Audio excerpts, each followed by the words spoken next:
Alright YouTube, it's time for Occult Literature video number 70, the Golden Tractate of Hermes Trismegistus.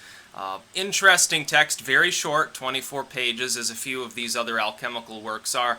Nonetheless, though, an invaluable work specifically because of its content. Now, as always, link in the description to where you can purchase my edition of this work off of Amazon. Second link to my books blog. If you're into alchemy, there's a great many other texts available there. Look on the left-hand side, there are four main categories, also links to the occult literature series here on YouTube, as well as the general occult series. I'd like to say the Golden Tractate of Hermes is like Pontanus' work on the philosophic fire or Artephius' work, in that it seeks to explain.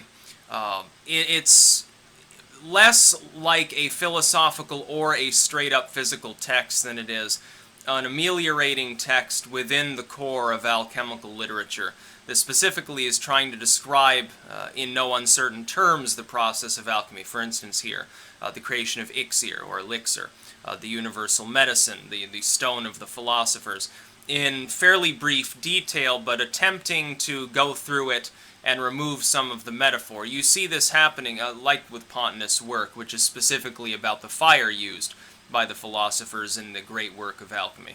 This one goes into specifically the process of elixir and how it's created.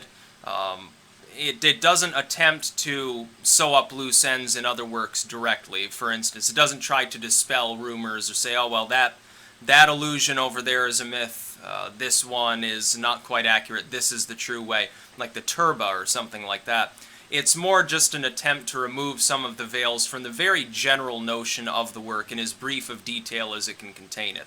That is the specific actual process involved with distilling and putrefying and generally processing all of these various chemicals, these various elements and compounds and so forth, in order to create the stone of the philosophers. It's an interesting work, it's a short read, but it's one where if you want the general process of alchemy more well described, in a more literal sense, without some of the veils there, in such a way that any reader should be able to understand the basic concept of what they're talking about. This would be up there with Pontanus' work, which refers to Artephius' work certainly, which share this. There are other works as well that really attempt to illuminate the general topic of alchemy from the time period, as opposed to specifically giving you a recipe for some sort of material, or as opposed to being just philosophy. The Rosary of the Philosophers would be a good example. It's a lot of metaphor, to the point at which it's mostly a philosophical text. The fact that it can be used as a hand guide to the alchemical work doesn't really matter, because the average person reading it would think that it was spiritual mumbo-jumbo.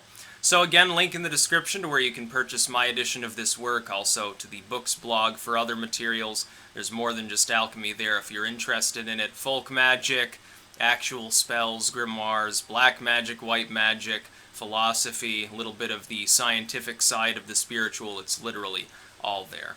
That's about all. Peace out.